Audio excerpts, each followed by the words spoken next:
Good morning, good morning, good morning everybody. सभी को नमस्कार। आई होप कि आप सभी क्लास स्टार्ट हो गई है, आप मुझे देख पा रहे हैं, सुन पा रहे हैं।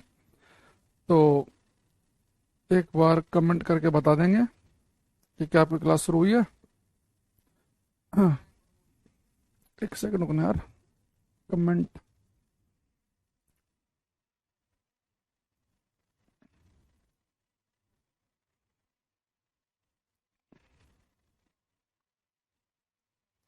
One second.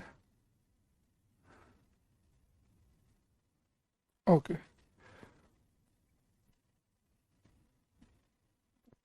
बादल, मणिभूषण, भानु। एक बच्चा कह रहा है कि जी केमिस्ट्री क्लास कब शुरू होगी। बेटा केमिस्ट्री ना काजल मैम पढ़ाएंगे आपको। तो मैम बताएंगे कब पढ़ाएंगे, तो हो सकता है कि कुछ बायो की क्लास जब हो जाएंगी उनकी तो तब केमिस्ट्री पढ़ाएं, है ना। तो अभी तो उनकी बायो क्लास चली रही है मैम की। और मैम की भी आज 6th क्लास होगी, मेरे भी 5-6 क्लास हो गई हैं, है ना। तो मैडम से पूछना है बात ये। और आपको बता ही रखा है इंट्रोडक्शन में कि मैडम ने कि बायो और केमिस्ट्री मैम ही पढ़ाएंगे, तो आपको वहीं पूछना चाहिए और वो हो जाएगी। पहले बायो पढ़ लो, एक साथ ही सारे सब्जेक्ट पढ़ लोगे, है ना। ऐसे कर सर स्टार्टिंग में क्लास एकदम नहीं चलती है, हो सकता है कई बार लाइव क्लास में 15-20 सेकंड का समय लग जाता है। तो बिट्टू वेरी गुड मॉर्निंग। बादल, मोहित, भानु, कुछ बच्चों के हम नाम पढ़ देते हैं ताकि बच्चे बिल्कुल मधुकर, सूरज, आशीष, मणिभूषण, सृष्टि, आलोक, आशु, सभी को नमस्कार। Anil ji very good morning. तो बेटा सबसे पहले मैं क्या करूंगा, जो आपको कल पढ़ाया था उससे जुड़ा हुआ एक दो क्वेश्चन पूछेंगे, तब हम आगे की तरफ बढ़ेंगे, है ना।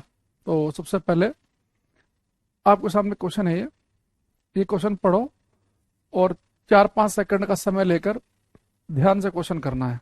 करना बेटा ये। इसने कहा है कि the area under A speed time graph is represented by the unit. चाल समय ग्राफ के अंतर्गत क्षेत्रफल को किस इकाई द्वारा दर्शाया जाता है। चार ऑप्शन आपके सामने है। पहले क्वेश्चन का नंबर लिखेंगे और उसके आगे ABCD लिखेंगे। सब बच्चे करेंगे ट्राई। करो, नितेश, जया, सूरज, अनिल, ललित, सब करो बेटा ये। सबको दिख रहा है क्वेश्चन ये।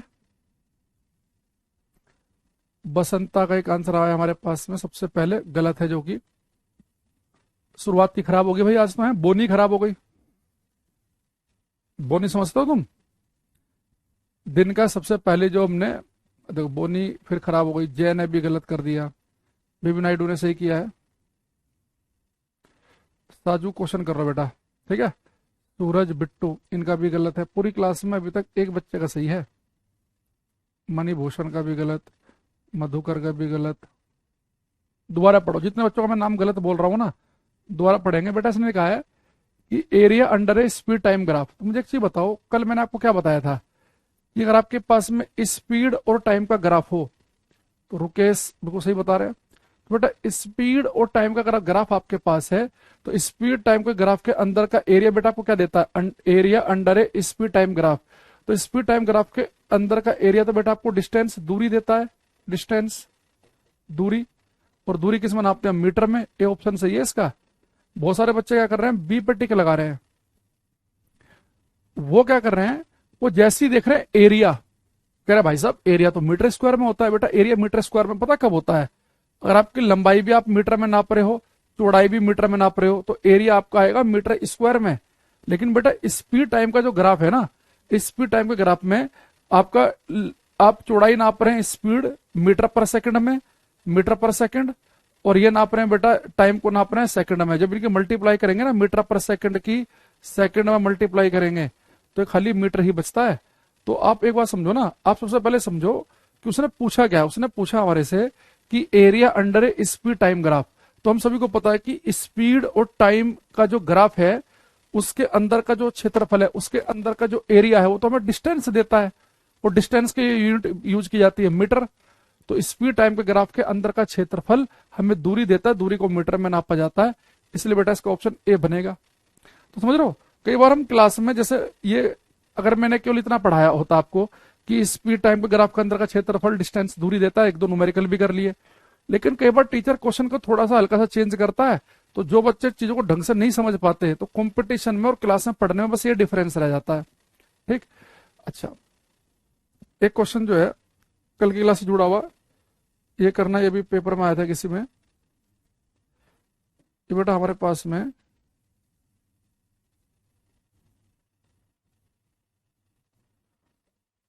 स्पीड और टाइम का हमारे पास में ग्राफ है। यहां लिखा है स्पीड चाल, यहां पे लिखा है टाइम समय,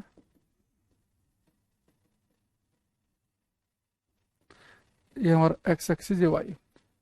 स्पीड और टाइम का ग्राफ दे रखा है।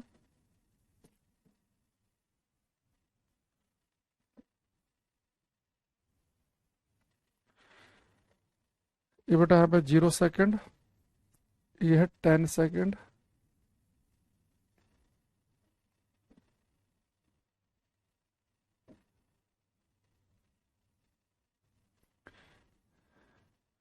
यहाँ पे लिखा है 13 मीटर पर सेकेंड। ठीक है। तो इसने हमारे से पूछा है कि एक ग्राफ दे रखा है स्पीड और टाइम का ग्राफ, और पूछ रहा है कि पार्टिकल ने 10 सेकंड में कितनी दूरी तय की। तो आपको बताना है द डिस्टेंस डिस्टेंस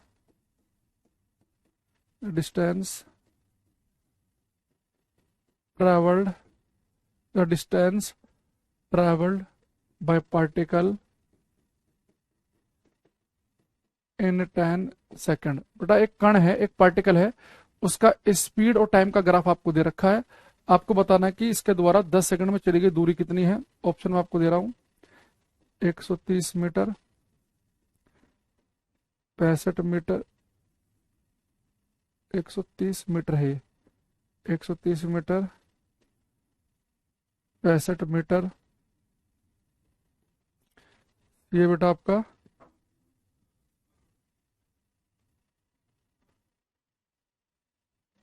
64 मीटर,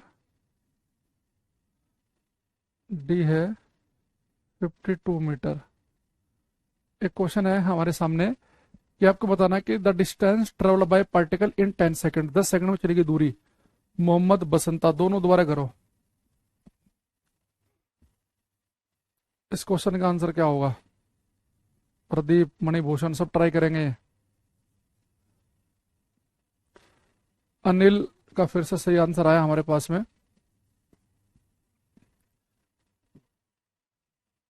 देखो बेटा, एक बात आप समझ नहीं पा रहे हो। आपको स्पीड और टाइम का ग्राफ दिया है, तो मैंने कहा था कि स्पीड और टाइम का ग्राफ अगर आपके पास में हो तो उसके अंदर का एरिया निकाल लो। तो यहां पे देखना, तो बेटा हमारे पास में ये दे रखा है, तो 10 सेकंड में चलेगी दूरी बतानी है, तो 0 सेकंड ही है, 10 सेकंड ही है। और हमारे पास बेटा ग्राफ दे रखा है ये, तो बेटा इस ग्राफ के अगर आप अंदर का एरिया निकालोगे तो एरिया तो ये आएगा ना, ये एरिया आएगा, ये एरिया, ये। तो मुझे एक चीज बताओ, जब बेटा आप इस ग्राफ के अंदर का एरिया निकालोगे तो भाई ये एरिया किस चीज का है? बेटा ये एरिया जो है ये किसी रेक्टेंगल, आयत नहीं है, ये ना ये स्क्वायर है, ये बेटा एक ट्रायंगल, त्रिभुज बन रहा है। तो त्रिभुज के अंदर का एरिया निकालना आपको। जय का भी ठीक है, तो आपको निकालना बेटा area under the curve, area under the curve. तो बेटा जो कर्व आपको दिख रही है इसके अंदर का जो एरिया दिख रहा है वो तो बेटा किसका एरिया दिख रहा है? त्रिभुज का। और त्रिभुज का एरिया होता है 1/2 बेस इंटू हाइट, 1/2 आधार गुणा ऊंचाई। तो बेटा बेस आधार कितना है इसका? 0 सेकंड से लेकर 10 सेकंड तक, तो बेटा बेस है इसका 10 सेकंड का। और हाइट कितनी है बेटा इसकी, यहां से लेकर यहां तक की, तो हाइट कितनी है आपको दिख रही है 13 मीटर पर सेकंड। सोल्व करेंगे इसे हम, 2 से कट करेंगे, 2 पंजे 10, 13 पंजे 65, तो बेटा 65 मीटर आएगा, 65। तो 20 का करेक्ट आंसर है। बहुत सारे बच्चे सीधे क्या कर दे रहे हैं कि ये लंबाई कितनी है 10 सेकंड की, और ये जो बेटा ऊंचाई है वो कितनी है 13। आप सबसे पहले देखो कि जब आपको स्पीड और टाइम का ग्राफ दे रखा हो, उसके अंदर जो कर्व है, उस कर्व ने जो एरिया बेटा उसके अंदर बन रहा है वो किसका एरिया है? वो त्रिभुज का एरिया है, वो स्क्वायर का एरिया है, या वो किसी रेक्टेंगल का एरिया है? तो आपने देखना एरिया अंडर द कर्व निकालना है। तो मुझे इस ग्राफ में जो कर्व दे रखी है उस कर्व के अंदर का क्षेत्रफल तो त्रिभुज का क्षेत्रफल है। तो त्रिभुज के क्षेत्रफल का एरिया फॉर्मूला क्या होता है, 1/2 आधार गुणा ऊंचाई, 1/2 बेस इंटू हाइट। तो बेस 0 से लेकर 10 सेकंड तक का 10 है, और हाइट कितनी बेटा इसकी 13। तो ये 10 को हमने 2 से कट कर 5 आया, तो 13 पंजे 65 आ जाएगा। और स्पीड और टाइम के ग्राफ के अंदर का क्षेत्रफल हमें दूरी तो देता है, तो अगर स्पीड और टाइम का ग्राफ हो उसके अंदर का क्षेत्रफल निकालो, उससे आपको दूरी मिलेगी, और दूरी किस में नापते हैं, मीटर में। तो इसलिए इसका आंसर ये बना। बादल का भी गलत था, ये आकाश उतारा 75 तो ऑप्शन में भी नहीं था, है ना। और ओके इसका सही था ये। सुधा टाइम से आया करो क्लास में। एक क्वेश्चन बेटा ये करना। इसने कहा कि consider the following graphs which of these represent motion at constant speed. इनमें से कौन सा ग्राफ आपको बता रहा है कि ऑब्जेक्ट एक कांस्टेंट स्पीड से भाग रहा है। तो बेटा यहाँ पे जो टी का मतलब है टाइम समय है, और वी का मतलब है स्पीड, और एक्स का मतलब है यहाँ पे चली गई दूरी डिस्टेंस, है ना, या पोजीशन। मान लो एक्स को पोजीशन, वी का है स्पीड चाल, और टी है टाइम। ये क्वेश्चन ध्यान से पढ़ के करेंगे बेटा, लेट नहीं होना है। आज तो ऐसे भी क्लास 11:15 से कराया मैंने ये, क्योंकि इससे पहले वाली क्लास मेरी 11 बजे तक होती है, तो फिर मेरा आराम से पीडीएफ वीडीएफ सेट करने में टाइम लगता है। उसका टाइम हमने 11:15 करा लिया, इसलिए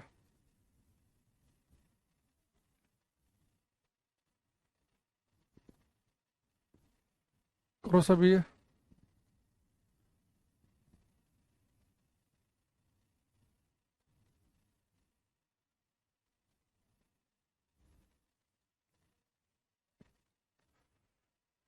अनिल का एक आंसर हमारे पास में आया है, गलत हो गया ये भी।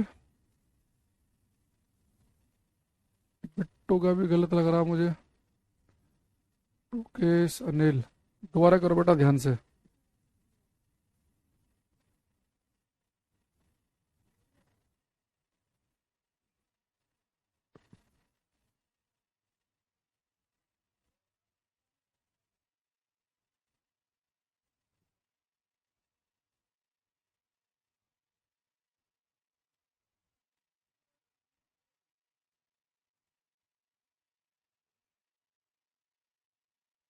देखो बेटा, बहुत सारे बच्चों का गलत है। बसंत, जय, अरुण, कुछ आंसर आ रहे हैं मेरे पास, बीबी नायडू के।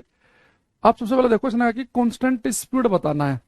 आप सबसे पहले बेटा, आपको मैंने बताया था कि समझने के लिए हम क्या करते हैं, किसी ग्राफ को उस पर आप 2 पॉइंट ले लो। जैसे मैंने इस वाले पे 2 पॉइंट ले लिए, तो पहले मैंने आपसे कहा था कि पहले वाला जो पॉइंट है उसे एक परपेंडिकुलर लाइन डालेंगे एक्स एक्सिस पे, एक डालेंगे वाई पे, फिर दूसरे से एक लाइन डालेंगे एक्स पे, एक डालेंगे वाई पे। तो आपने यहाँ पे क्या देखा कि बेटा एक्स एक्स पे लिखा है टाइम, तो टाइम तो चेंज हो रहा है, 1 से 2 बज गए, टाइम चेंज हो रहा है। और वाई पे लिखा है स्पीड, स्पीड भी चेंज हो रही है ना, 2 पॉइंट दिख रहे हैं। यानी 1 बजे अगर स्पीड आपकी 50 किलोमीटर पर घंटा थी, तो 2 बजे स्पीड आपकी बदल गई। तो बेटा यहाँ तो आपकी स्पीड चेंज हो रही है, तो ये तो कांस्टेंट स्पीड का ग्राफ नहीं है। यानी जिस ऑप्शन में 2 लिखा है वो तो हमारा आंसर हो ही नहीं सकता भाई। उसने कहा कि स्पीड होनी चाहिए कांस्टेंट, नियत चाल का मतलब है कि स्पीड वेरी नहीं करनी चाहिए। तो according to option, according to graph 2, speed is changing with time, तो ऑप्शन बी जो है हमारा आंसर नहीं हो सकता। अच्छा, अब आते हैं बेटा फोर्थ पे। इस पर आप देखो, ये 2 पॉइंट लो आप इस पे, तो पहले पॉइंट से एक लाइन डालो एक्स एक्सिस पे, एक डालो वाई पे, एक डाली परपेंडिकुलर एक्स पे, एक डाली वाई पे। तो हमने क्या देखा कि बेटा टाइम तो चेंज हो रहा है, 1 से 2 बज गए, लेकिन यहाँ तो एक ही पॉइंट है, स्पीड नहीं बदल रही। तो 1 बजे स्पीड अगर 50 किलोमीटर पर घंटा थी, तो 2 बजे भी 50 ही है। तो यानी कि ये जो ग्राफ है कांस्टेंट स्पीड का है, यानी फोर्थ तो हमारे आंसर में होना ही होना चाहिए। तो एक तो बेटा फोर्थ यहाँ पे लिखा है, और एक फोर्थ यहाँ लिखा है। अच्छा, सी भी हमारा आंसर नहीं हो सकता, क्योंकि इसमें 2 लिख दिया, तो 2 तो आंसर नहीं है। अब जो खाली 4 है कि अब ए को भी देख लो, 1 को भी चेक करो। अगर आप 1 को बेटा बड़े ध्यान से देखेंगे, यहाँ देखो, इस पर आप 2 पॉइंट ले लो। तो पहले एक लाइन एक्स एक्सिस पे परपेंडिकुलर, एक वाई पे, एक एक्स पे, एक वाई पे। तो आपने एक चीज देखी भाई, टाइम बदल रहा है, पोजीशन भी बदल रही है। आप 1 बजे अपने घर पे थे, 2 बजे स्कूल में पहुंच गए, तो टाइम के साथ पोजीशन बदल रही है। यानी ये ग्राफ किसका है, मोशन का, और ये बिल्कुल स्ट्रेट लाइन है। तो ग्राफ अगर बेटा मोशन का हो, तो इसका मतलब ये है कि अगर ये ग्राफ मोशन का है और स्ट्रेट लाइन है, तो हमने क्या बताया था, यूनिफॉर्म मोशन होगा, कांस्टेंट स्पीड होगा। तो बेटा समय के साथ पोजीशन बदले, यानी कि वस्तु चल रही है, बस समय बदल रहा है, आप भी चल रहे हैं, समय के साथ पोजीशन बदल रही है, यानी कि वस्तु मोशन में है। और ग्राफ स्ट्रेट लाइन यानी कि कांस्टेंट, तो यानी कि ये भी कांस्टेंट स्पीड का ग्राफ है, ये भी कांस्टेंट स्पीड का ग्राफ है। तो आंसर होगा हमारा 1 और 4। ये बच्चा कह रहा डेफिनेशन लिखा दिया करो। भाई जिसकी जरूरत होगी उसके लिखाएंगे डेफिनेशन, ऐसे कोई डेफिनेशन है ही नहीं जो हमने ना लिखवाई हो। तो इसका आंसर बनेगा हमारा डी ऑप्शन। तो बहुत सारे बच्चे क्या कर रहे हैं, इसका आंसर केवल ए दे रहे हैं, क्योंकि ए ऑप्शन ना, वो ए वाला जो है वो तो हमें साफ साफ दिख ही रहा है कि भाई टाइम चेंज हो रहा है, स्पीड नहीं बदल रही। तो 1 बजे भी आपकी स्पीड वही थी, 2 बजे भी, तो ये तो समझना बहुत आसान है कि भाई स्पीड कांस्टेंट है। पर ये भी तो मैंने आपको बताया था पहली क्लास में कि अगर समय के साथ पोजीशन बदले यानी कि आप मोशन में हैं, एक्स का मतलब मैंने पोजीशन बताया शुरू में ही कि एक्स का मतलब है पोजीशन, तो समय के साथ में पोजीशन बदल रही है, तो समय बदला, स्थिति बदल रही है, तो मोशन में है, और स्ट्रेट लाइन है यानी कि यूनिफॉर्म मोशन है, एक समान गति है। तो आंसर क्या बनेगा इसका, यानी फर्स्ट और फोर्थ दोनों वाले ठीक थे हमारे। एक क्वेश्चन ये करो,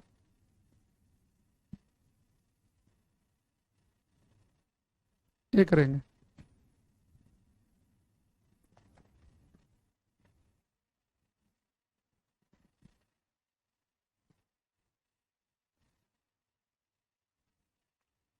दिखा टाइम से आया करो।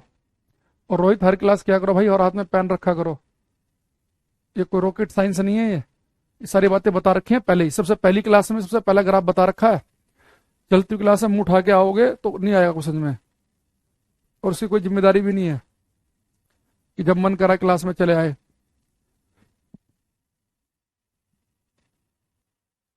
एक बच्चा कह रहा सर फर्स्ट ग्राफ और सेकंड सेम है ना। बेटा कहाँ है फर्स्ट और सेकंड सेम, कहाँ है? सेकंड में यहाँ पे वी लिखा है, स्पीड लिखी है, तो सेकंड ग्राफ कह रहा है कि समय बदल रहा है तो स्पीड भी बदल रही है। भाई ग्राफ ये मत देखो कि ये दोनों सेम है, यहां देखो ना क्या लिखा है, तो समय के साथ में स्पीड बदल रही है, तो स्पीड तो कांस्टेंट है ही नहीं, तो हमें तो कांस्टेंट स्पीड वाला ग्राफ ढूंढना है। तो सेकंड तो हमारा आंसर हो ही नहीं सकता। फर्स्ट वाले में कह रहा है कि समय बदल रहा है, पोजीशन बदल रही है, स्थिति बदल रही है। 1 बजे घर पे है, 2 बजे स्कूल में है, तो समय के साथ पोजीशन बदलना यानी कि आप मोशन में है, गति में है। और ग्राफ अगर बिल्कुल स्ट्रेट लाइन हो तो यानी कि यूनिफॉर्म मोशन है, एक समान गति है। भाई देखो ये दोनों ग्राफ जो हैं आपको यहां तक तो सेम सेम लग रहे हैं, लेकिन जैसे अगर मैं यहां पे लिख दूं टाइम, यहां लिख दिया मैंने समय, और यहां लिख दिया बेटा मैंने स्पीड, यहां लिख दिया मैंने समय, और यहां लिख दिया मैंने पोजीशन, तो दोनों के मतलब बदल जाएंगे दोनों के। भाई यहाँ स्पीड और टाइम का ग्राफ है, पोजीशन और टाइम का ग्राफ है, तो ये ग्राफ मुझे क्या बता रहा है कि जैसे जैसे टाइम बदल रहा है स्पीड बदल रही है, तो यानी कि स्पीड कांस्टेंट नहीं है, तो ये तो नहीं होगा। लेकिन ये हमें क्या बता रहा है कि समय के साथ में पोजीशन बदल रही है यानी कि आप गति में है, और ग्राफ स्ट्रेट लाइन यानी कि यूनिफॉर्म मोशन है, एक समान गति है। और एक समान गति को हमने क्या कहा था, कांस्टेंट स्पीड, नियत चाल है, तो ये वाला हमारा ग्राफ हो जाएगा। ऐसे ये वाला ग्राफ में, अगर ये वाला ग्राफ में मैं ऐसे बना दूं, पोजीशन और टाइम, और ऐसे बना दूं, तो ये ग्राफ क्या बता रहा है, 2 पॉइंट ले लो, एक एक्स पे एक वाई पे, एक एक्स पे एक वाई पे, तो टाइम तो बदल रहा, पोजीशन बदल नहीं रही है, तो ये वाला ग्राफ आपका रेस्ट का हो जाएगा। जबकि ये वाला ग्राफ क्या है, समय बदल रहा है, स्पीड नहीं बदल रही है, कांस्टेंट स्पीड का है, तो यहाँ पे आप एक ही स्पीड से भाग रहे हैं और यहाँ पे तो आप रुके हुए हैं। तो ये मत सोचना कि ग्राफ सेम है, यहां पर क्या लिखा है उससे सारा गेम बदल जाता है। ठीक है, तो ये सारे ग्राफ, इनमें से बेटा एक भी ऐसा ग्राफ नहीं है जो हमने पहले डिस्कस ना कर रखा हो। दिक्कत क्या है कि आप लोग ना पेन चलाते नहीं हो, आप लोग नोट्स नहीं बनाते खुद से, आप मोबाइल चला के केवल सुनते हो वीडियो को, मोबाइल चलाया सुन ली वीडियो, कोई फायदा नहीं है ऐसे पढ़ने से, जीरो। अब अगले पे आते हैं, एक एक क्वेश्चन करना, ये करो।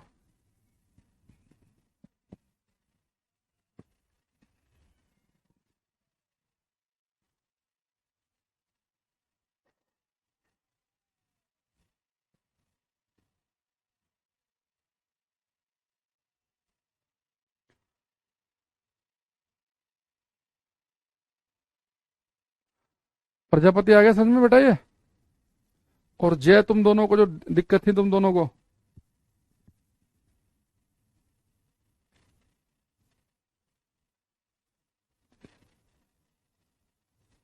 नोट्स कैसे बनाए, हाथ में पेन रखा करो और एक रफ कॉपी, जो जो टीचर बोलता रहे उसे लिखते रहा करो, क्वेश्चन को छोड़कर। ये क्वेश्चन पीएनजी से देख लिया करो बाद में, ठीक है, लेकिन जो भी आपको लिखवाया जाए पीडीएफ के अलावा वो सब कुछ लिखना है अपने हाथ से, रनिंग हैंड में। कोई बहुत सुंदर नोट्स बनाने की जरूरत नहीं है। अगर आप इस क्वेश्चन को बड़े ध्यान से देखेंगे, रंजे का एक आंसर मेरे पास में आ गया।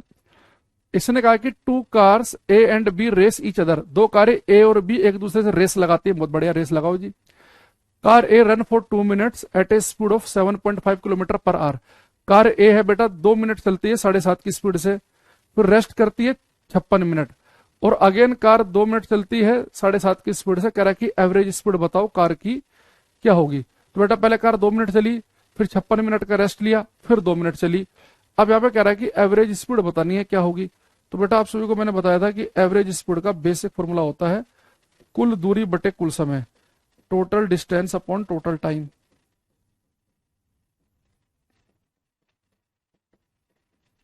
अब देखो टोटल टाइम आपको यहाँ पे साफ साफ दिख रहा है कि पहले गाड़ी 2 मिनट चली, फिर 56 मिनट का रेस्ट लिया, 56 तो 58 मिनट, फिर 2 मिनट चले यानी कि 60 मिनट, टोटल हो गया 60 मिनट।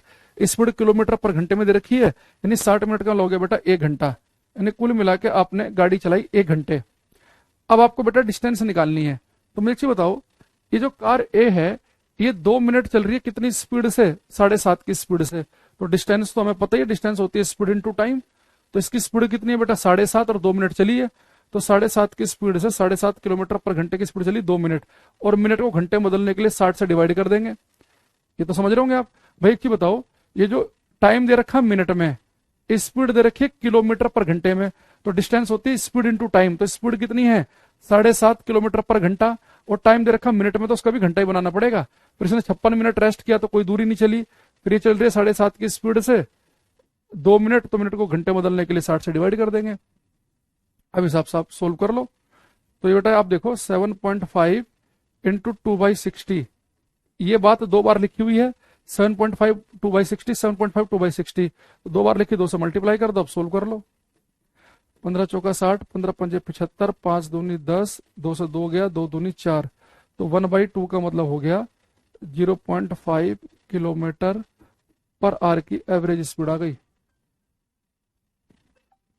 आई बात समझ में, हाँ कि ना? कितने बजे समझ पाए इस बात को?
हम्म, अब देखो ये भी हो गया। तो अब देखो हमने एक बार अगर हम सारी बातें दोबारा समझें, 3-4 मिनट का एक समय ले लेते हैं। देखो जब तक चीजें बिल्कुल कॉन्फिडेंस ना आए, क्लियरिटी ना आए, तो कोई फायदा नहीं है।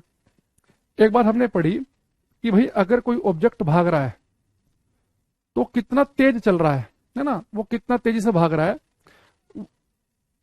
वो हमें पता कैसे चलेगा? आप उसकी स्पीड चेक कर लो।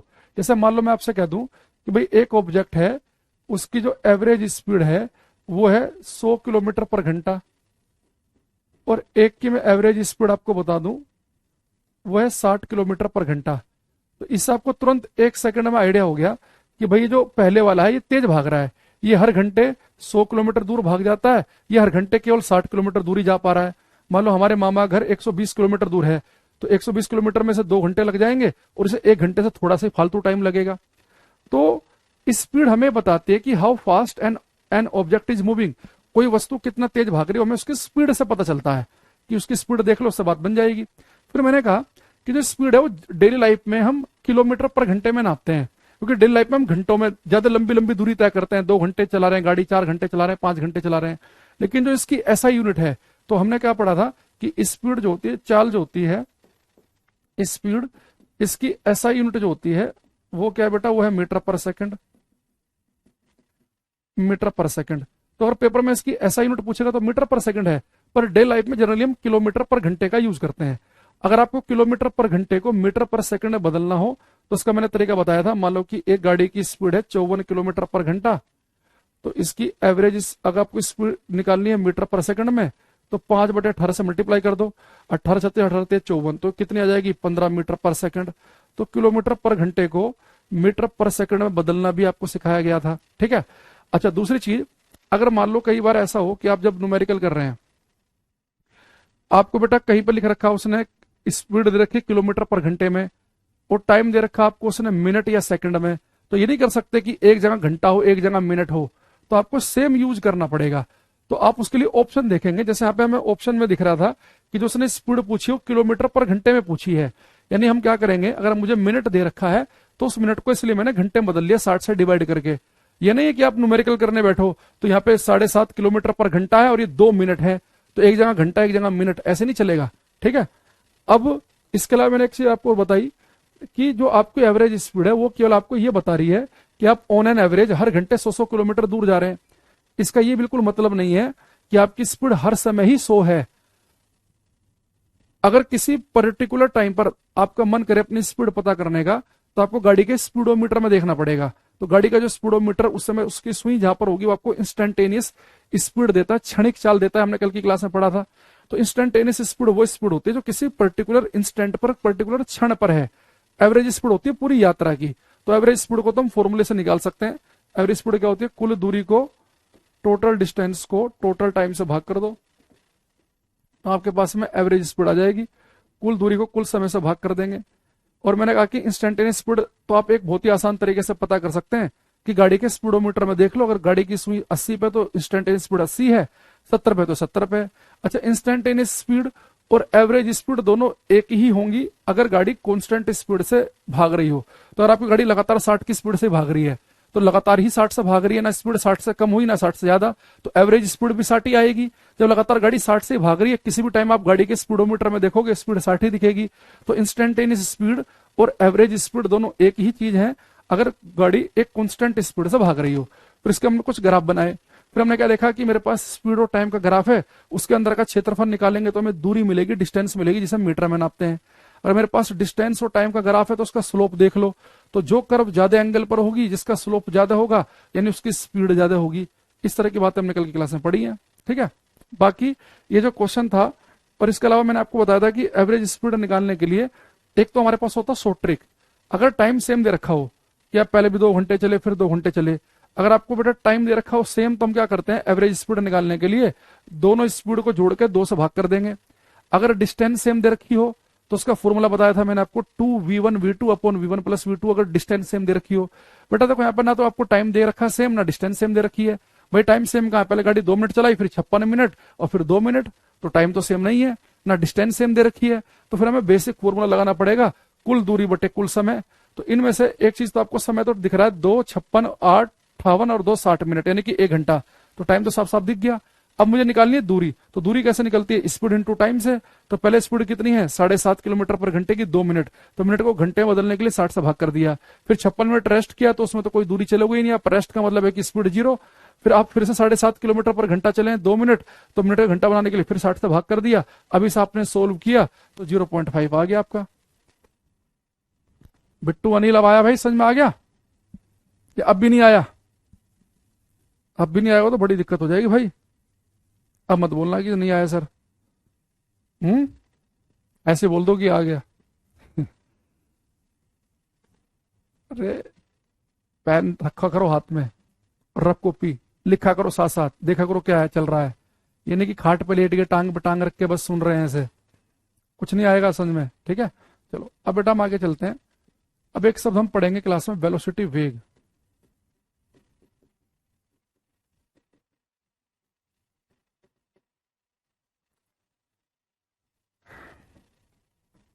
अच्छा, जनरली नॉर्मली कई बार बच्चे करते क्या है, वो 9 10th में साइंस पढ़ चुके होते हैं, कुछ धुरंधर तो 11 12th में भी पढ़ चुके होते हैं, लेकिन उन्हें तब भी स्पीड और वेलोसिटी के बीच का अंतर डिफरेंस भी नहीं पता होता। वो मान के चलते हैं कि स्पीड बोलना, वेलोसिटी, वेग बोलना एक ही बात है। हाँ, डेली लाइफ में कई बार आपका काम चल जाता है, लेकिन जब आप साइंस पढ़ रहे हैं, न्यूमेरिकल भी अगर आपको सोल्व करने हैं, कॉन्सेप्चुअल क्वेश्चन भी सोल्व करने हैं, तो आपको समझना पड़ेगा कि किसी ऑब्जेक्ट की स्पीड पता होना और उसकी वेलोसिटी पता होने में काफी बड़ा अंतर है। तो ध्यान समझना। देखो बेटा, अगर आपको मैं ये कह दूं कि एक बच्चा है, इसका लास्ट में नाम देखते हैं, इसका नाम है अनिल। तो मैं कह दूं कि भाई जो अनिल है, ये बाइक चला रहा है 90 किलोमीटर पर आवर की रफ्तार से। तो अनिल बाइक चला रहा है, उसकी जो रफ्तार है, लोकल लैंग्वेज यूज कर रहा हूं मैं, रफ्तार, वह 90 किलोमीटर पर घंटा। तो इससे आपको क्या पता चल रहा है कि अनिल जिस बाइक पे बैठा है, वो बाइक हर घंटे 90 किलोमीटर दूर जा रही है, 90 किलोमीटर पर घंटे की रफ्तार से गाड़ी चला रहा है। तो बेटा, जब मैं आपको बोल रहा हूं कि अनिल की रफ्तार 90 किलोमीटर पर आ रहा है, ये आपको अनिल की स्पीड पता चल गई, उसकी चाल, कि अनिल कितना तेज भाग रहा है हर घंटे 90 90 किलोमीटर दूर। तो आपके दिमाग में एक फोटो बन रहा होगा, जहां पे भी आपका शहर होगा, जहां पे आप रहते होंगे, यार 90 किलोमीटर की स्पीड से गाड़ी चला रहा है, यानी 1 घंटे के बाद उस शहर में पहुंच गया होगा, 2 घंटे के बाद वहां पहुंच गया होगा, 3 के बाद वहां। लेकिन अगर मैं आपसे बोल दूं कि हमारी क्लास में एक बच्चा है बिट्टू, और ये बाइक चला रहा है 90 किलोमीटर पर आवर की रफ्तार से दिल्ली मेरठ एक्सप्रेसवे पे, ठीक है, यानी इसका मतलब ये है, दिल्ली मेरठ एक्सप्रेसवे का मतलब ये है कि दिल्ली से मेरठ की तरफ जा रहा है ये। तो अब देखो, मुझे यहाँ पे भी रफ्तार पता चल रही है बिट्टू की, कि बिट्टू हर घंटे 90 किलोमीटर दूर जा रहा है। लेकिन यहाँ पे मुझे बिट्टू की डायरेक्शन भी पता है कि बिट्टू 90 किलोमीटर पर घंटे की रफ्तार से आ रहा है दिल्ली से मेरठ की तरफ को। तो मुझे यहाँ पे दो बातें पता है, कि बिट्टू हर घंटे 90 किलोमीटर जा रहा है, और मुझे पता है कि दिल्ली से मेरठ की तरफ को जा रहा है, यानी कि बिट्टू जो है 1 घंटे के बाद मेरठ तो पार कर चुका ही होगा, क्योंकि दिल्ली से मेरठ लगभग लगभग 60 किलोमीटर है। यानी कि जो बिट्टू है, ये लगभग लगभग खतौली के आसपास पहुंच गया होगा। अगर मुझे पता चल गया कि 2 घंटे हो गए बिट्टू को बाइक चलाते हुए, तो मैं बता दूंगा कि बिट्टू को भाई 2 घंटे हो गए, यानी कि बिट्टू जो है ये रुड़की के आसपास पहुंच गया होगा। तो यहाँ पे मुझे अगर मुझे केवल लेकिन इस वाले केस में मुझे कुछ नहीं पता, बस ये पता कि अनिल 90 किलोमीटर पर घंटे की रफ्तार से बाइक चला रहा है, कहाँ चला रहा है, कहाँ पहुंचेगा, ये नहीं पता। तो अगर आपको बेटा किसी वस्तु की स्पीड के साथ साथ में उसके डायरेक्शन भी पता चल जाए, तो यानी कि अब आपको उसकी वेलोसिटी, उसका वेग पता है। तो जब किसी वस्तु की हमें स्पीड, चाल पता होती है, तो हमें केवल इतनी जानकारी है कि वस्तु कितना तेज भाग रही है, जब हमें उसकी स्पीड पता है। लेकिन जब हमें उसकी वेलोसिटी पता है, तो हमें पता है कि वो कितना तेज भाग रही है, तो पता ही है, पर साथ में किस दिशा में भाग रही है ये भी पता है। यानी वेलोसिटी के दो कंपोनेंट हैं। किसी वस्तु की वेलोसिटी पता होने का मतलब यह है कि आपको उसकी स्पीड भी पता है और उसकी डायरेक्शन भी। तो बेटा, किसी वस्तु का जो वेग है वो होता है उसकी चाल के साथ में उसकी दिशा का भी पता होना। तो वेलोसिटी के दो कंपोनेंट बने, एक हुआ वेलोसिटी के दो कंपोनेंट हुए, एक स्पीड पता होना, एक उसकी डायरेक्शन पता होना। तो अगर मैं आपसे कह दूं कि कोई ए है, और ये जो ए है ये बाइक चला रहा है 20 मीटर पर सेकंड की स्पीड से, ठीक है, और आपसे बोल दूं कि 20 मीटर पर सेकंड की स्पीड से बाइक चला रहा है, ये चला रहा है दिल्ली से पानीपत की तरफ। तो मुझे इसकी वेलोसिटी पता है कि भाई इसकी जो गाड़ी है वो हर सेकंड 20 मीटर दूर जा रही है और दिल्ली से पानीपत की तरफ को जा रही है।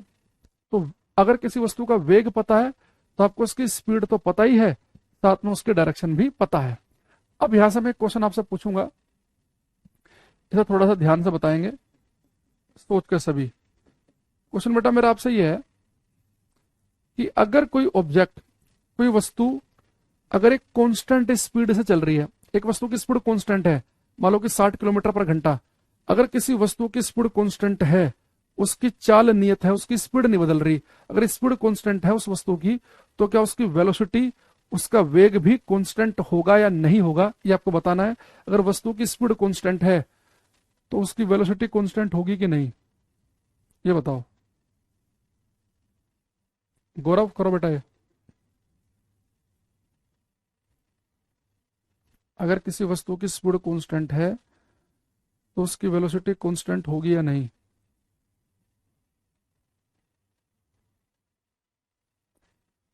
सोचना है पूरा। थोड़ा ट्रिकी क्वेश्चन है। अगर एक वस्तु की स्पीड कांस्टेंट है, उसकी चाल नियत है, तो उसका वेग नियत होगा या नहीं होगा? बसंत, अनुज, अनिल, जय, प्रजापति, नितेश, रंजित, सबका लाइन से गलत। हर क्वेश्चन की बोनी खराब कर रहे हो तुम लोग आज। है आज का तो वही लग रहा है, दिन ठीक नहीं है तुम्हारा या मेरा, किसी एक का तो खराब है ही है। बहुत अच्छा लिखा अनसु ने पूरी क्लास में, 36 वगैरह सबका गलत है ये। मधुकर, बादल,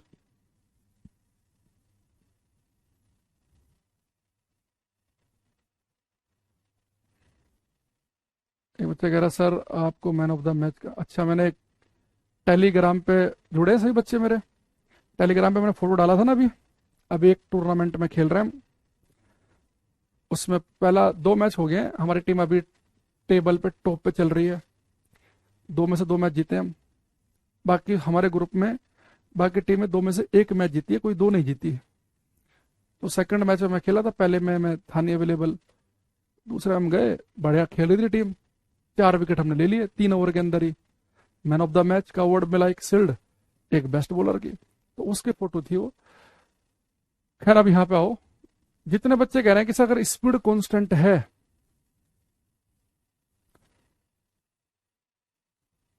तो वेलोसिटी भी कांस्टेंट होगी, उनका गलत है। जो कह रहा है कि स्पीड कांस्टेंट है तो वेलोसिटी कांस्टेंट नहीं होगी, उनका भी गलत है। बेटा देखो, मैंने आपसे पूछा कि एक ऑब्जेक्ट की स्पीड कांस्टेंट है, अगर स्पीड कांस्टेंट हो तो वेलोसिटी कांस्टेंट होगी या नहीं होगी? तो आपको बोलना था कि सर वेलोसिटी में तो 2 चीजें होती हैं, स्पीड और डायरेक्शन। अब आपने कहा कि स्पीड तो कांस्टेंट है, तो स्पीड अगर कांस्टेंट है तो जरूरी नहीं कि वेलोसिटी भी कांस्टेंट हो। अगर स्पीड कांस्टेंट है और साथ में डायरेक्शन भी अगर कांस्टेंट रही हो, भाई मान लो वस्तु एक ही स्पीड से अगर एक ही डायरेक्शन में भाग रही होगी तो उसकी वेलोसिटी कांस्टेंट हो जाएगी। लेकिन स्पीड तो कांस्टेंट है, लेकिन अगर उसकी डायरेक्शन कांस्टेंट ना हुई कि वस्तु कभी भाग रही है इधर को, कभी भाग रही है इधर, कभी इधर, कभी इधर, कभी इधर, कभी इधर, कभी इधर, कभी इधर, तो उसकी वेलोसिटी कांस्टेंट नहीं होगी। यानी अगर किसी वस्तु की स्पीड कांस्टेंट है तो आपको बोलना चाहिए था कि उसकी वेलोसिटी कांस्टेंट हो भी सकती है और नहीं भी हो सकती।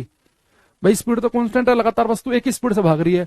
अब वस्तु एक ही स्पीड से भाग तो रही है, अब यहाँ पर डायरेक्शन के बारे में मैंने आपको नहीं बताया। तो डायरेक्शन के 2 केस हैं कि स्पीड तो कांस्टेंट है, अगर डायरेक्शन भी कांस्टेंट रही, मैं लगातार एक ही स्पीड से भाग रहा हूं ईस्ट डायरेक्शन में, लगातार एक ही स्पीड से, तो यानी कि मेरी वेलोसिटी कांस्टेंट है। तो वेलोसिटी कांस्टेंट का मतलब होता है कि ना स्पीड बदले ना ही डायरेक्शन बदले। लेकिन मैं एक ही स्पीड से भाग रहा हूं, लेकिन कभी मैं भाग रहा हूं ईस्ट में, कभी भाग रहा हूं मैं साउथ में, कभी मैं भाग रहा हूं वेस्ट में, कभी नॉर्थ में, तो बेटा फिर मेरी वेलोसिटी कांस्टेंट नहीं है। क्योंकि वेलोसिटी तभी कांस्टेंट कहलाएगी जब वस्तु एक ही स्पीड से एक ही दिशा में भाग रही हो, तभी ऐसा होगा। देखो अगर मैं आपसे कह दूं कि भाई, अगर आपसे कह दिया जाए कि कोई ए है, ये 20 मीटर पर सेकंड से भाग रहा है ईस्ट डायरेक्शन में, और बी भाग रहा है 20 मीटर पर सेकंड से नॉर्थ में। देखो ये भी बेटा हर सेकंड 20 मीटर जा रहा है, ये भी हर सेकंड 20 मीटर जा रहा है। इन दोनों की स्पीड तो सेम है, दोनों की रफ्तार तो सेम है, स्पीड सेम है दोनों की, पर दोनों की वेलोसिटी सेम नहीं है, क्योंकि इसकी डायरेक्शन ईस्ट है, इसकी नॉर्थ है। ये 1 सेकंड के बाद 20 मीटर दूर मिलेगा, ये भी 1 सेकंड के बाद 20 मीटर दूर मिलेगा, लेकिन ये कहीं और मिलेगा, ये कहीं और मिलेगा। तो स्पीड का कांस्टेंट होना वेलोसिटी के कांस्टेंट होने की शर्त नहीं है। तो किसी वस्तु का वेग नियत और नियत केवल और केवल और केवल तभी हो सकता है जब ना दिशा बदले ना ही उसकी डायरेक्शन बदले।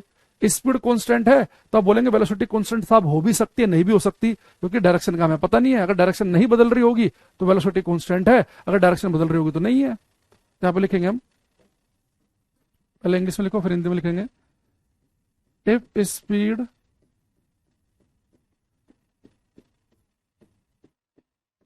of an object, if speed of an object is constant, then its velocity may or may not be constant। Hindi में लिखेंगे, यदि किसी वस्तु की चाल नियत है, यदि किसी वस्तु की चाल यदि किसी वस्तु की चाल नियत है तो उसका वेग नियत हो भी सकता है और नहीं भी।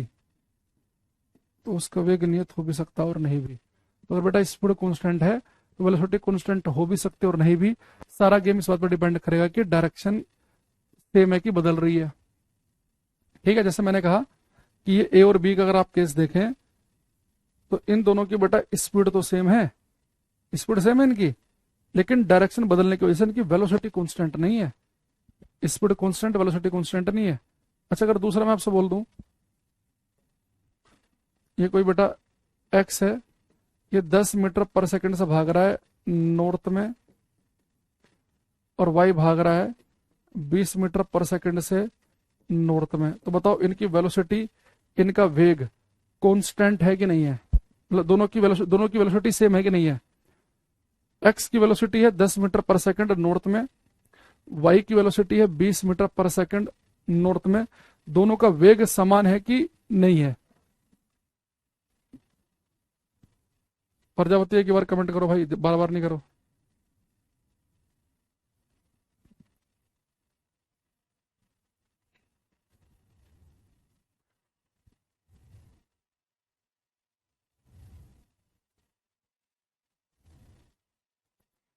बिट्टू का सही आया एकदम।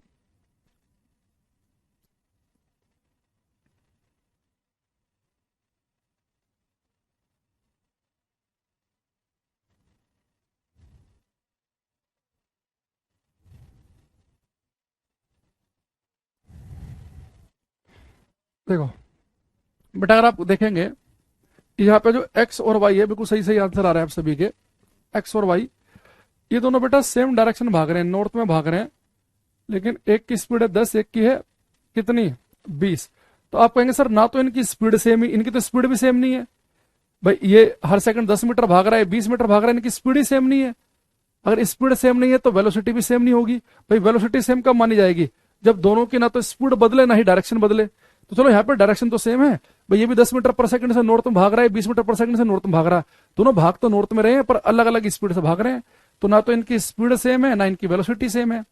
तो बहुत बार बच्चे करते हैं, जब हम वेलोसिटी के बारे में बार बार डायरेक्शन का जिक्र करते हैं ना, तो फिर वो स्पीड देखना भूल जाते हैं, वो खाली डायरेक्शन ही देख रहे होते हैं। भाई ठीक है, इसकी डायरेक्शन भी नॉर्थ, इसकी भी नॉर्थ है, पर दोनों की स्पीड तो अलग अलग है। ये 1 सेकंड के बाद मान लो कि नॉर्थ में, ये वाली डायरेक्शन मैंने नॉर्थ मान ली, ठीक है, 1 सेकंड के बाद 10 मीटर दूर मिलेगा, ये मिलेगा 20 मीटर दूर। बेटा इनकी तो स्पीड भी सेम नहीं ना इनकी वेलोसिटी। देखो दो ऑब्जेक्ट की वेलोसिटी सेम कब मानी जाएगी? अगर दोनों सेम ही स्पीड से भाग रहे हो और सेम ही डायरेक्शन में भाग रहे हो। तो यहां पर ए और बी की स्पीड सेम थी, ए की भी स्पीड बी की भी 20, दोनों की स्पीड सेम है, पर दोनों की वेलोसिटी सेम क्यों नहीं है? क्योंकि दोनों की डायरेक्शन अलग अलग है। तो ए और बी दोनों की चाल समान है पर वेग समान नहीं है। लेकिन यहाँ पे एक्स वाई की ना तो चाल समान है ना ही इनके वेग समान है, क्योंकि वेग के लिए दोनों की स्पीड भी सेम होनी चाहिए, दोनों की डायरेक्शन भी सेम होनी चाहिए। तो ना तो स्पीड सेम ना ही वेलोसिटी वेग सेम। तो अगर मैं कह दूं कि मैं और मेरे साथ एक बच्चा, अगर हम दोनों भागना शुरू करें तो हम दोनों की वेलोसिटी सेम तभी मानी जाएगी तो जितनी स्पीड से मैं भाग रहा हूं उतनी स्पीड से साथ वाला बच्चा भी भागे, जिस डायरेक्शन में भाग रहा हूं उसी डायरेक्शन में वो भी भागे। तो हम दोनों सेम स्पीड से सेम डायरेक्शन में भागेंगे तभी हमारी वेलोसिटी सेम कहलाएगी। स्पीड या डायरेक्शन में से कोई भी एक चीज बदल गई तो सारा गेम बदल जाएगा।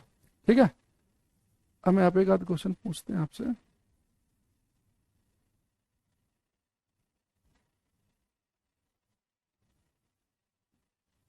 ये करना बेटा क्वेश्चन।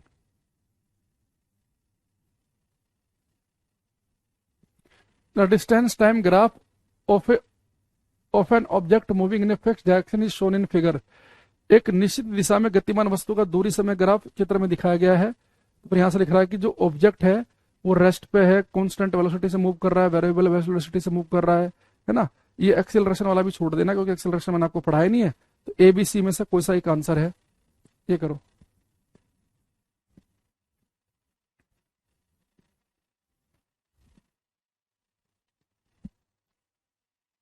अमृत, अंशु, रंजय, अंशु, करो बेटा ये।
हम्म कुछ ऐसा मेरे पास में आ रहा है, देखो बेटा, इसने आके डिस्टेंस टाइम का एक ग्राफ दे रखा है। अगर आप इस ग्राफ को बड़े ध्यान से देखो, 2 पॉइंट ले लो। पहले पॉइंट से एक लाइन एक्स पे एक वाई पे, बेटा टाइम चेंज हो रहा है और चली गई दूरी भी चेंज हो रही है। 1 से 2 बज गए और चली गई दूरी भी चेंज हो गई, है ना। तो समय के साथ आपके द्वारा चली गई दूरी चेंज हो रही है। तो मान लो कि 1 बजे तक आप घर तक पे थे, 2 बजे स्कूल पहुंच गए, यानी कि आप मोशन में है। अब मोशन में है, ग्राफ स्ट्रेट लाइन है कि यूनिफॉर्म मोशन है, कांस्टेंट स्पीड का ग्राफ है ये। तो बेटा ग्राफ किसका है? कांस्टेंट स्पीड का। आपकी स्पीड नहीं बदल रही, कांस्टेंट स्पीड का ग्राफ है। लेकिन बेटा साथ में से देखो उसने क्या लिख रखा है कि ऑब्जेक्ट जो मूव कर रहा है ना, वो फिक्स डायरेक्शन में मूव कर रहा है, यानी कि स्पीड तो कांस्टेंट है ही, साथ में बेटा आपकी डायरेक्शन भी कांस्टेंट है, आपकी डायरेक्शन भी चेंज नहीं कर रही। वो मुझे कहां से पता चला? यहां से। यानी एक ऑब्जेक्ट एक फिक्स डायरेक्शन में भाग रहा है, उसकी डायरेक्शन चेंज नहीं कर रही और उसकी स्पीड तो चेंज हो ही नहीं रही है, क्योंकि वो बेटा समय चेंज हो रहा है तो चली गई दूरी भी चेंज हो रही है, यानी कि ऑब्जेक्ट मोशन में है और ग्राफ स्ट्रेट लाइन है। तो मैंने कहा था कि अगर ग्राफ जो है डिस्टेंस और टाइम का ग्राफ हो या पोजीशन और टाइम का ग्राफ हो, तो बेटा समय के साथ में अगर आपकी पोजीशन, आपके द्वारा चली गई दूरी चेंज हो रही है, यानी कि आप मोशन में है, और स्ट्रेट लाइन ग्राफ है यानी कि आप यूनिफॉर्म मोशन है, कांस्टेंट स्पीड। तो बेटा ना आपकी स्पीड बदल रही, ना ही आपकी डायरेक्शन बदल रही, यानी ऑब्जेक्ट कैसे मूव कर रहा है? कांस्टेंट वेलोसिटी के साथ मूव कर रहा है। अगर वो फिक्स डायरेक्शन यहां पर ना लिखता तो फिर तो मैं ये कहता कि भाई कांस्टेंट स्पीड का ग्राफ है। भाई आप एक ही स्पीड से ऐसे तो भाग सकते हैं, कभी इधर भाग रहे हैं, कभी इधर भाग रहे हैं, कभी इधर भाग रहे हैं, आप एक ही स्पीड से सर्कल पे भी भाग सकते हैं। तो अब स्पीड भी कांस्टेंट और डायरेक्शन भी कांस्टेंट, तो यानी कि ग्राफ किसका बन गया? कांस्टेंट वेलोसिटी का, नियत वेग का ग्राफ है ये।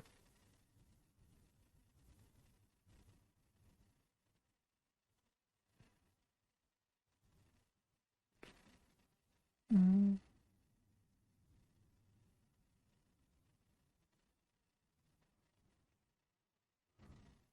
समझ में आया? देखो मैंने आपको क्या बताया था कि भाई वेलोसिटी जो है, वेग जो है, वेलोसिटी, वेलोसिटी के 2 कंपोनेंट होते हैं। अगर किसी वस्तु का मुझे वेग पता है तो मुझे उसकी स्पीड भी पता होनी चाहिए और उसकी डायरेक्शन भी। अब उसने कहा है, अब बेटा देखो, अगर कोई ऑब्जेक्ट की वेलोसिटी कांस्टेंट है तो ऐसा केवल तभी हो सकता है जब उसकी स्पीड भी ना बदले, उसकी डायरेक्शन भी ना बदले। तो उस ग्राफ में कहा कि ऑब्जेक्ट एक फिक्स डायरेक्शन में भाग रहा है, यानी कि डायरेक्शन तो उसकी चेंज नहीं हो रही, और ग्राफ से हमें पता चला कि उसकी स्पीड भी नहीं बदल रही। तो ना तो स्पीड बदल रही, ना ही डायरेक्शन बदल रही है, यानी ऑब्जेक्ट किस में है? कांस्टेंट वेलोसिटी से मूव कर रहा है, नियत वेग से चल रहा है। ये बात समझ में आई भाई? कांस्टेंट वेलोसिटी शब्द का मैंने क्यों यूज किया? हम्म अमृत, अंशु बेटा बार बार कमेंट नहीं करना, एक एक है ना। अगर एक क्वेश्चन का बार बार कमेंट आएगा ना, पूरा कमेंट बॉक्स भर जाएगा एक ही बच्चे के कमेंट से।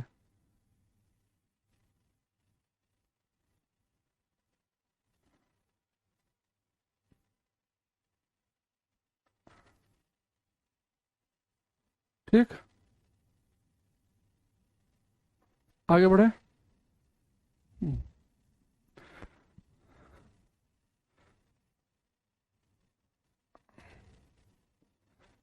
अब बेटा मेरे सामने एक मैं ग्राफ बना रहा हूँ।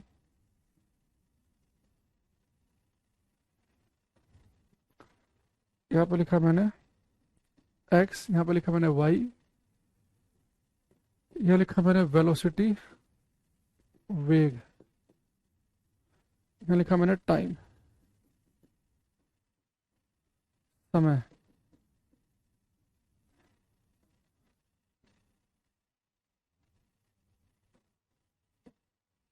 ये ग्राफ बेटा हमें क्या जानकारी दे रहा है? टेलीग्राम का लिंक कहाँ मिलेगा? टेलीग्राम का लिंक नहीं, उसमें सर्च में डालना टेलीग्राम पे अंकुर सर फिजिक्स। टेलीग्राम पे जाओगे ना तो सर्च में लिखोगे ना अंकुर सर फिजिक्स, लिखना बिना स्पेस दिए एक साथ, अंकुर सर फिजिक्स। तो 4-5 चैनल आएंगे मेरे नाम से, तो जिस चैनल में 20.4 हजार बच्चे होंगे उसे ज्वाइन कर लेना। 20.4 है इसमें, बाकी 1000-2000 वाले फर्जी हैं। ठीक है नील, यहाँ देखो ये बेटा फिर से हमें क्या करना है, 2 पॉइंट ले लो, एक लाइन एक्स पे, एक वाई पे, एक परपेंडिकुलर एक्स पे और एक पूरी वाई पे। तो आपने क्या देखा, समय तो बदल गया, वेलोसिटी नहीं बदल रही। 1 बजे वेलोसिटी वही थी, 2 बजे भी वही है, यानी जो ग्राफ है कांस्टेंट वेलोसिटी का ग्राफ है। तो ग्राफ किसका है?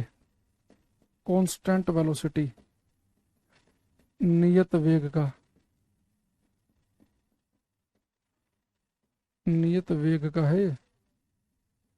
ठीक, कांस्टेंट वेलोसिटी नियत वेग का ग्राफ देख रहे हो।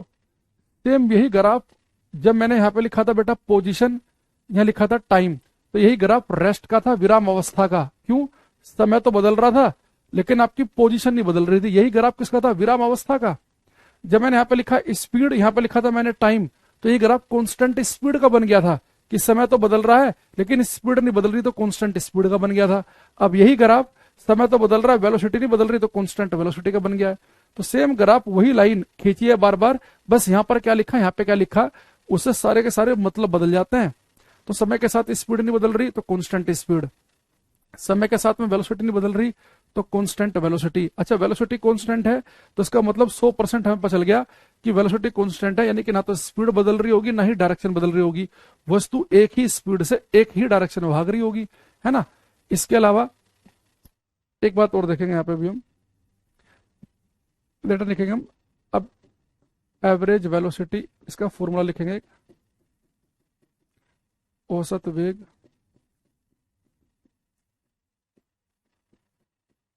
एवरेज वेलोसिटी बस लिखते हैं हम। बेटा जैसे हमने एवरेज स्पीड निकाला था कुल दूरी बटे कुल समय से, तो अगर आपको स्पीड निकालनी हो तो टोटल डिस्टेंस को फॉर्मूले से टोटल टाइम को डिवाइड करना पड़ेगा। एवरेज वेलोसिटी होती है बेटा total displacement upon total time, कुल विस्थापन बटे कुल समय। इसमें होता है डिस्प्लेसमेंट अपॉन टाइम, कुल विस्थापन बटे कुल समय। वेलोसिटी के लिए v, डिस्प्लेसमेंट के लिए मैंने s बताया था, टाइम के लिए t। अब सब बच्चे 1 से 3 सेकंड के अंदर बताएंगे कि वेलोसिटी जो है स्केलर क्वांटिटी है कि वेक्टर है, ये अदिश राशि है कि सदिश। स्केलर में डालूं कि वेक्टर में डालूं इसे मैं? प्रजापति, निर्मल, बताओ भाई किस में डाला जाए इसे? वेलोसिटी को स्केलर में डाला जाए कि वेक्टर में?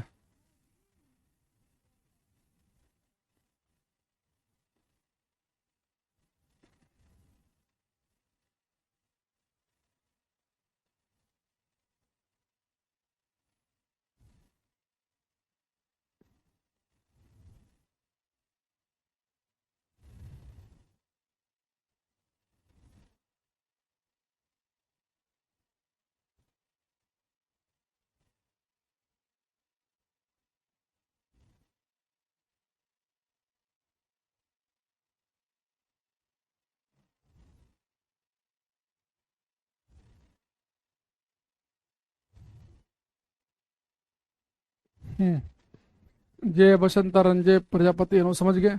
देखो इसमें प्रजापति का गंदा आंसर आया, बाकी सबका ठीक, बाकी इसने ठीक कर दिया। बेटा अभी अगर आपको कुछ भी दिमाग में नहीं आ रहा था, लेकिन आप एक हल्का सा आइडिया तो यहाँ पे ले ही सकते थे। भाई वेलोसिटी में क्या होता है कि आपको स्पीड भी पता हो, डायरेक्शन भी, तो डायरेक्शन है यानी कि वेक्टर क्वांटिटी हो सकती है। हालांकि डायरेक्शन है तो जरूरी नहीं है कि 100% डायरेक्शन देखते ही आप ये मतलब मान लेना कि भाई वेक्टर होगी होगी। जैसे मैंने करंट पढ़ाया तो करंट में डायरेक्शन तो होती है लेकिन तब भी वो स्केलर है। लेकिन मैंने आपको पिछली क्लास में बहुत ही काम की बात बताई थी, अगर आपको ध्यान हो उससे आपको 100% सही आंसर मिलेगा।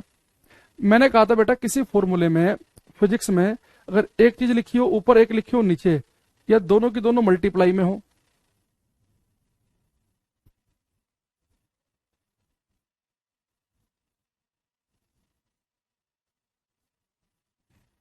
तो वो नोट्स बेटा मैंने नहीं बनाए, किसी बच्चे ने बना के भेजे थे, वही हमने अपलोड कर दिए हैं। तो वो तो कंप्लीट नोट्स बहुत पुराने बैच के हैं, जो कंप्लीट नोट्स पढ़े हैं ना, उनमें फोकस मत करना आप। जो आपको डेली क्लास में जब हम पढ़ाते हैं जो पीएनजी मिलती है वो आपके काम की है, वो बड़े पुराने, लगभग लगभग मान के चलो 2.5-3 साल पुराने किसी बैच के हैं। तो ये अभी लेटेस्ट अपडेटेड चीजें पढ़ो आप। अब यहाँ देखो, तो बेटा मैंने कहा था किसी फॉर्मूले में एक चीज ऊपर हो एक नीचे हो, या दोनों मल्टीप्लाई में, उन्हें बड़े ध्यान से देखेंगे।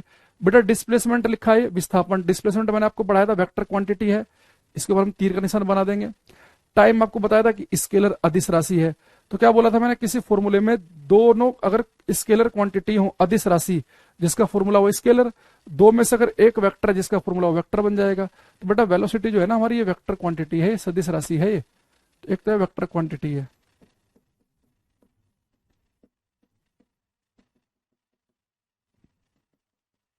यानी वेक्टर है ये, डायरेक्शन इंपॉर्टेंट रोल प्ले करेगी। दूसरा, अगर आप इसकी एसआई यूनिट निकालो, इसका मात्रक निकालो, तो डिस्प्लेसमेंट को नापते हैं मीटर में, टाइम को नापते हैं सेकंड में। तो बेटा चाहे स्पीड लो चाहे वेलोसिटी लो, दोनों की एसआई यूनिट सेम है, मीटर पर सेकंड। ठीक है, तो स्पीड जो है उसे मीटर पर सेकंड में नापते हैं, और वेलोसिटी को भी हम किस में नापते हैं बेटा, मीटर पर सेकंड में। स्पीड स्केलर क्वांटिटी है और वेलोसिटी वेक्टर क्वांटिटी है ना। अच्छा, दूसरी चीज, बेटा वेलोसिटी वेक्टर है तो यहाँ डायरेक्शन इंपॉर्टेंट है। अगर मैं आपसे एक बात मैंने जो आपको पहले बताई थी फिर उसे देखो रिलेट करूंगा। अगर बेटा मैं यहाँ पर कोई एक, ये मान लो कोई पार्टिकल है एक्स, और इस पार्टिकल को हम फिक्स कर दें कि भाई साहब आपको केवल इस सीधी रेखा पे चलना है, इसके अलावा कहीं और दिखे तो मुर्गा बना के पिटाई होगी। इसने भाई साहब मैं मुर्गा क्यों बनूंगा, क्यों पिटाई कराऊंगा, मैं तो ठीक है स्ट्रेट लाइन पे चलूंगा। तो बेटा अगर मैं इस पार्टिकल को एक्स को यहाँ पे छोड़ के आया, और बिल्कुल इसे सख्त हिदायत दी गई है कि आपको केवल स्ट्रेट लाइन पे सरल रेखा पे चलना है, तो इसे केवल स्ट्रेट लाइन पे चलना हो तो इसके पास में तो केवल दो ही डायरेक्शन हो सकती है, तो ये वाली या फिर ये वाली। स्ट्रेट लाइन में तो दो ही दिशा होती है, तो आगे वाली या पीछे वाली। तो बेटा हम जनरली ये आगे वाली जो डायरेक्शन है हम ले लेते हैं पॉजिटिव, साइन कन्वेंशन है हमारी, ताकि हमें हमेशा ध्यान रखेंगे आगे वाली को पॉजिटिव लेना है ताकि कंफ्यूजन ना हो। और ये लेफ्ट हैंड साइड वाली डायरेक्शन से हम लेते हैं नेगेटिव। तो मान लो कि भाई ये जो पार्टिकल है अगर ये इधर को भाग रहा हो 10 मीटर पर सेकंड से, तो आप ये भी कह सकते हैं कि सर इसकी जो वेलोसिटी है वो +10 मीटर पर सेकंड है। और ये पार्टिकल इधर को भाग रहा है मान लो 15 मीटर पर सेकंड से, तो आप ये बोल सकते हैं कि सर इसकी जो वेलोसिटी है वो -15 मीटर पर सेकंड की है। तो जो वेक्टर क्वांटिटी होती है, जैसे वेलोसिटी बेटा वेक्टर क्वांटिटी है, तो वेक्टर क्वांटिटी तो उसकी डायरेक्शन होगी। तो अगर ये पार्टिकल एक केवल एक सीधी रेखा पे भाग रहा हो, तो बेटा आप इसकी वेलोसिटी को पॉजिटिव अगर कह रहे हैं कि वेलोसिटी पॉजिटिव, तो इसका मतलब है कि पॉजिटिव डायरेक्शन भाग रहा है। वेलोसिटी नेगेटिव का मतलब है कि नेगेटिव डायरेक्शन में भाग रहा है। तो वेलोसिटी पॉजिटिव और नेगेटिव केवल आपको ये बता रही है। नहीं तो आप चाहो तो ऐसे भी लिख सकते हैं कि भाई इसकी जो वेलोसिटी है 10 मीटर पर सेकंड है प्लस एक्स डायरेक्शन में, ये इसकी वेलोसिटी है -15 मीटर पर सेकंड, सॉरी इसकी वेलोसिटी है 15 मीटर पर सेकंड माइनस एक्स डायरेक्शन में। तो हम क्या करते हैं, अगर वेलोसिटी के साथ आपको प्लस और माइनस लिखा मिल रहा है तो डायरेक्शन के लिए है ये। इसका मतलब ये नहीं है कि ये प्लस वेलोसिटी है +10 उसकी -15, तो स्लो चल रहा है। बेटा फास्ट तो यही है, ये हर सेकंड 15 मीटर दूर जा रहा है, ये हर सेकंड 10 मीटर दूर जा रहा है। बस ये कहां जा रहा है, ये पूरब की तरफ जा रहा है, पश्चिम की तरफ। तो मैंने पूरब को मान लो पॉजिटिव मान रखा है, पश्चिम को नेगेटिव। तो ये नेगेटिव या पॉजिटिव जो है फिजिक्स में, वो ये डायरेक्शन बताने के लिए है ये यहाँ पे। तो वेग के साथ में अगर आपको प्लस माइनस लिखा मिले तो केवल आपको दिशा बता रहा है कि ये पार्टिकल हर सेकंड 10 मीटर दूर जा रहा है, किधर को, प्लस डायरेक्शन में। ये हर सेकंड 15 मीटर दूर जा रहा है माइनस डायरेक्शन में। तो फास्ट तो यही है, कि आप माइनस देख के सोचो कि ये स्लो है ये, और ये स्लो है। बस ये इधर को भाग रहा है इधर को भाग रहा है, इतना फर्क है। अब जैसे क्वेश्चन आया पेपर में, उसने कहा, मैं एग्जैक्ट देख लेता हूं क्या लिखा था उसमें।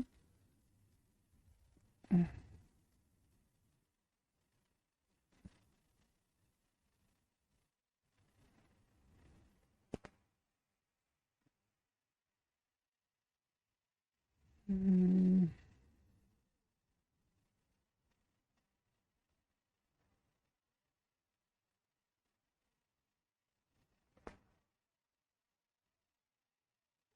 उसने लिखा बेटा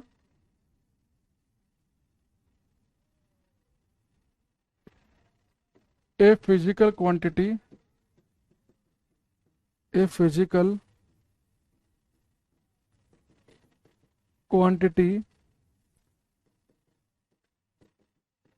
is given by -6 metre per second, then it is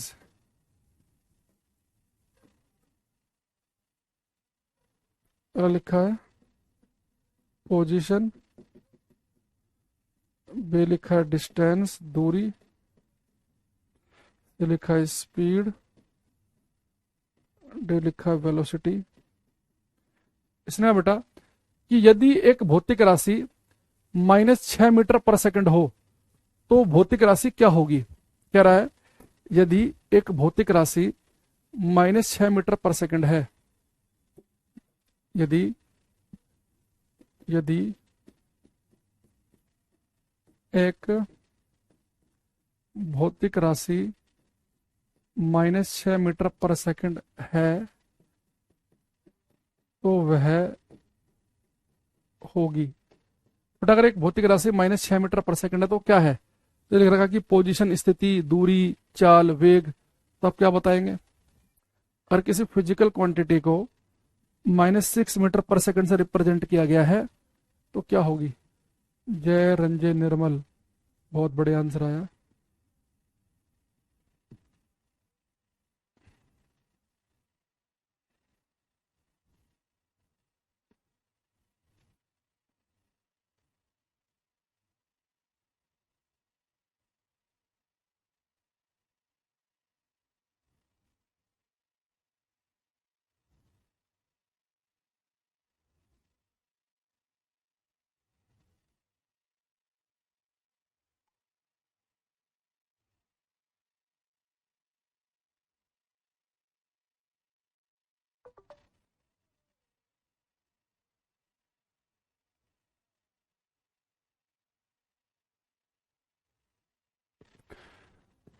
Madhukar का पूरी क्लास में गलत है, बिट्टू का तो महागलत। बेटा सबसे पहले देखो, ये तो मैं अभी आपको जस्ट अभी चीजें पढ़ा रहा था, तो अभी तो आप गलती कर ही नहीं सकते। हाँ, अचानक से बीच में आ जाए कभी तो चलो गलत कर दो, समझ में भी आए। आप अभी गलत कर दे रहे हो 2 मिनट में ही। तो मुझे बताओ, एक फिजिकल क्वांटिटी को मैंने लिखा -6 मीटर पर सेकंड, तो आपको बेटा इतने तो बुद्धि होनी चाहिए कि मीटर पर सेकंड जो होता है वो स्पीड या वेलोसिटी के लिए है, क्या लिया, वेग के लिए। तो यानी कि ए और बी तो हमारा आंसर हो ही नहीं सकता। भाई दूरी को हम किस में नापते हैं, केवल मीटर में। पोजीशन किसी वस्तु की कितनी है, आपके घर से कोई वस्तु 100 किलोमीटर दूर है तो उसकी पोजीशन 100 किलोमीटर दूर की है, तो ये तो मीटर में नापे जाते हैं, तो ये तो आंसर हो ही नहीं सकते। अब हमारे पास में बचा भाई मीटर पर सेकंड जो है वो यूनिट देखो ना आप, तो मीटर पर सेकंड या तो स्पीड, चाल के लिए यूज होता है, वेग के लिए। अब बेटा यहाँ पे लिखा माइनस, अगर ये माइनस साइन लिखा है ना, तो बेटा वेलोसिटी जो है ये वेक्टर क्वांटिटी है, तो वेक्टर क्वांटिटी में हम प्लस और माइनस से भी रिप्रेजेंट कर सकते हैं कि अगर ये पॉजिटिव डायरेक्शन भाग रहा है तो प्लस और नेगेटिव भाग रहा है तो माइनस। तो बेटा अगर ये माइनस लगा दिया ना, ये वेलोसिटी है, वेग के लिए है ये।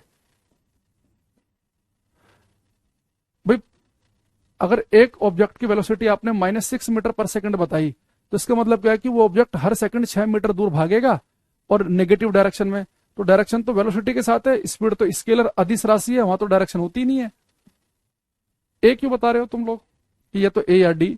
भैया आप ये देखो ना, अगर मैं आपसे कह रहा हूं कि एक फिजिकल क्वांटिटी है, उसे मैंने रिप्रेजेंट किया 10 घंटे से, तो ये क्वांटिटी क्या हो सकती है। ऑप्शन है आपके पास में डिस्टेंस, डिस्प्लेसमेंट, वेलोसिटी, टाइम। एक भौतिक राशि को मैंने कहा कि 10 घंटा, तो क्या होगी ये। तो मूर्ख से मूर्ख बच्चा बता देगा कि भाई अगर किसी भौतिक राशि को, फिजिकल क्वांटिटी को आप करें 10 आवर्स, 10 घंटे, तो घंटा तो समय के लिए यूज होता है। ये कभी आपने टाइम जो है वो दूरी के लिए थोड़े ना, दूरी तो मीटर में नापते हैं, डिस्प्लेसमेंट मीटर में नापते हैं, मीटर पर सेकंड में नापते हैं, यानी कि टाइम के लिए होगा ये। तो कोई फिजिकल क्वांटिटी को मैंने लिखा कि 10 आवर्स, तो 10 घंटे, तो वो टाइम है 100%। ऐसे कोई फिजिकल क्वांटिटी है -6 मीटर पर सेकंड, तो मीटर पर सेकंड है तो स्पीड के लिए है, वेलोसिटी के लिए है, लेकिन माइनस लगा देने की हम डायरेक्शन की बात भी कर रहे हैं, तो वेलोसिटी में होती है डायरेक्शन। तो तो छोटी छोटी चीजें भी कई बार बच्चे गड़बड़ कर देते हैं। तो बहुत गलत बात है भाई, कैसे गलत कर रहे हो तुम्हें?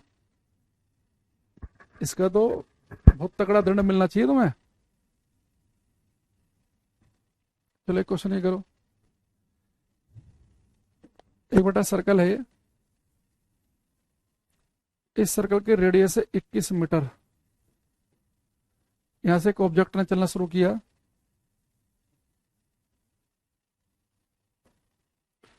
यहां पे एक क्वेश्चन लिखेंगे, find average speed and average velocity of particle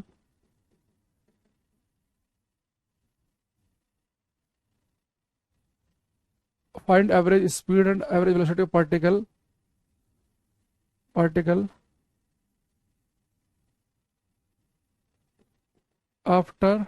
after one complete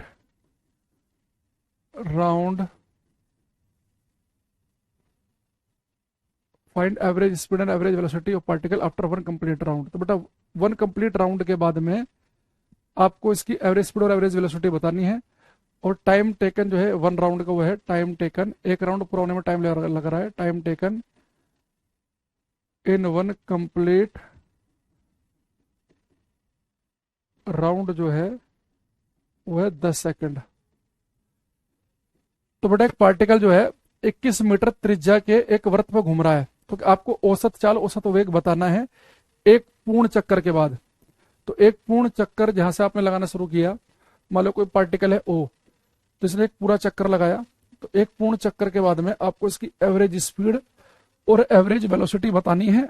और एक चक्कर पूर्ण करने में इसे जो समय लगता है वो है 10 सेकंड का।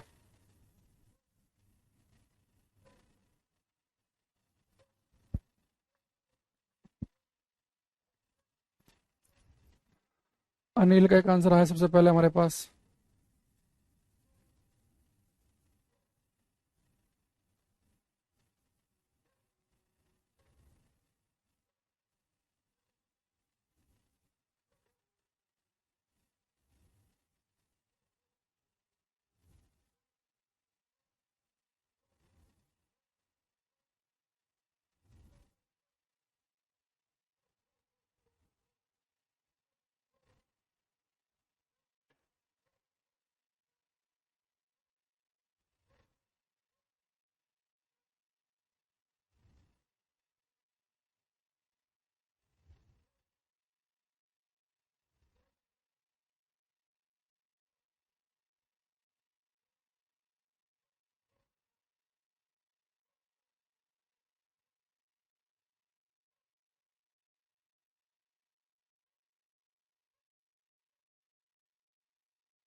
हम्म।